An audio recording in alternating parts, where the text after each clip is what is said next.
Good morning, 3RO. Today is Wednesday, April 22nd. Um, I had a great Google Meet yesterday with some students.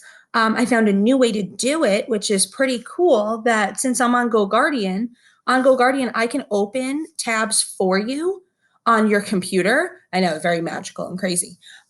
So as long as you are logged in or logged on to your Chromebook, at 12 o'clock, all of a sudden you'll see a little window pop up, a new tab pop up, and it'll be asking you to join our Google Meet.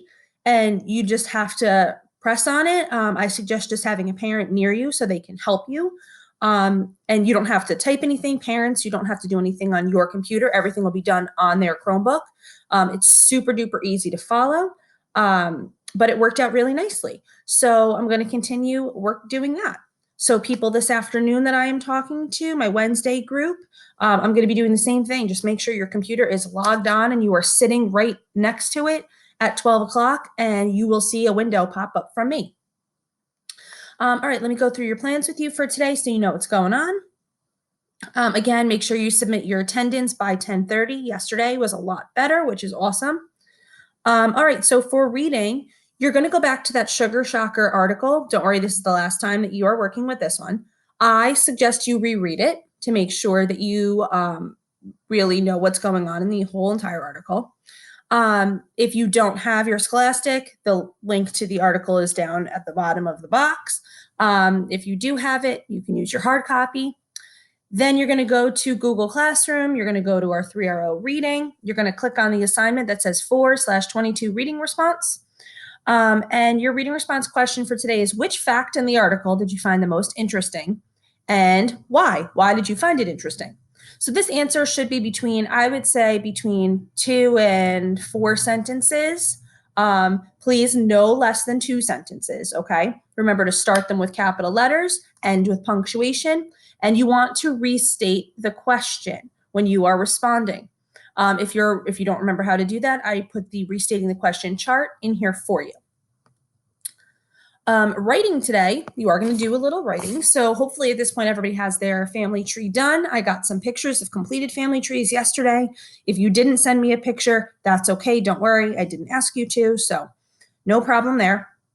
If you did complete it, just hold on to it, put it in your homework folder, because we're fingers crossed that we're going to end up back at school and we'll need it then. All right, so today I want you to brainstorm. So today's a brainstorming day. A list of words and phrases that are associated with the country that you are from. So the country that you put on your interview document, the country that you put on the list that I asked parents to fill out for me so that I know which country everybody is going to be studying. That's the country I want you to think about. And I want you to think about a list of words or phrases or things that you already know about that country. This is not like a list of sentences, a list of facts that you know. We're not getting crazy, just a list of words or short phrases. The list should be between 5 and 10 words or phrases. So that means no less than 5. You have to come up with at least 5. 10 would be awesome, but you may not know a whole lot about your country, and that's totally fine. So to find that document, you're going to go to our Google Classroom. You're going to go to 3RO Writing, and you're going to click on the assignment that's labeled 4/22 Brainstorming number 1. Okay, so when you open that document, it will look like this, and it gives you a list of instructions, and it gives you an example. So it says, today I want you to brainstorm a list of words and phrases that are associated with the country that you are from. Please do not look anything up. This should all come from your brain, things you already know. Please don't ask your mom and dad for facts that they know. I know that they know things about this country already. I want to know what you know about your country already, okay? Parents, please don't help them.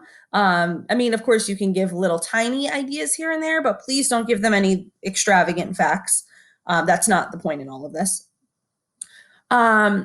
So what you're going to do, it says, please fill in the name of your country next to the arrow. So down here, you're going to type in the name of your country, click next to it and type it in. Then click next to the number 1 to begin listing your words or phrases. After you type something, press enter and a new number will show up. Okay. So my example is I just chose the United States because I didn't want to choose Ireland or Germany. Those are the countries that my family's from, but some of you have also chosen Ireland or Germany, and I didn't want to give you any hints. So I just chose United States is just going to be my example country. So for the United States, I know that people speak many different languages. I know that there's a Statue of Liberty. I know that the flag is red, white, and blue. I know some famous cities, New York City, Los Angeles, Chicago. I know about the Grand Canyon. I know that we sing the Star Spangled Banner. That's just a list of some things that I know about the United States. So you are doing that about the country you are from. So if you are from Ireland, you would write Ireland here, and then just tell me a few things that you know. Good hints are if you know what the flag looks like, tell me that. If you know the name of a city, tell me that. If you know a language that they speak, tell me that. If you know a famous food, tell me that. Okay? This should be fun. This is just here to get you thinking today. All right? When you are done with this, you can press turn in up at the top and it'll get sent to me so I can see what it is that you know already. All right. After writing, you have art. You can watch or click in this document here. If you have any questions, email Mr. Crocus directly and he will be able to answer your questions for you. Okay, math. I know that yesterday 15-1 can be a little tricky. There's a lot of information going on. It's a little bit overwhelming. I understand. All I want is for you to try your best. Parents, that's all I'm asking too. I know I had some parents asking me questions yesterday too because quadrilaterals and classifying them and all of the different attributes of quadrilateral can be a little confusing even for us adults. Just do your best. I put in there's a bunch of charts here to help us. The first one that says quadrilateral charts and it says 3 charts. Those are like the anchor charts that I would hang up in the classroom, the ones that I do on the big giant poster paper. Where this says more quadrilateral charts, that's stuff from my actual math notebook. They're pictures of my math notebook and the things that I would be talking about and the things that I would be stapling into your math notebook. So you may want to check out this more quadrilateral charts link to help you. So to get to it, you're going to go to Google Classroom, you're going to go to our math classroom, and you're going to click on the assignment that's labeled Pearson Realize 15-2. And you're going to watch the movie, you're going to watch the Another Look, and then you're going to complete some pages in your textbook. Just do your best. Like I said, we know that this is tricky, okay? When you're done with that, you're going to do your fact practice for 10 minutes, however you choose. Then we have a little recess time. So get yourself a healthy snack, take a little recess break. Again, if you want to do the kids' heart challenge, feel free to do that. If you have questions, email Mrs. Dodd.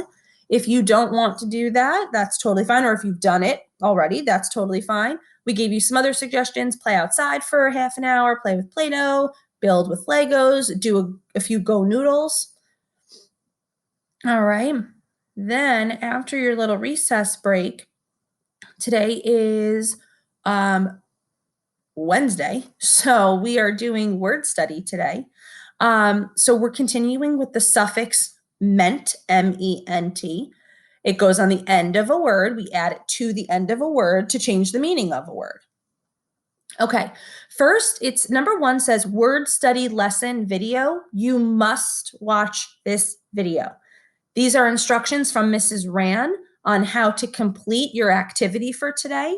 So you must watch Mrs. Rand's video first. You must do number 1 first.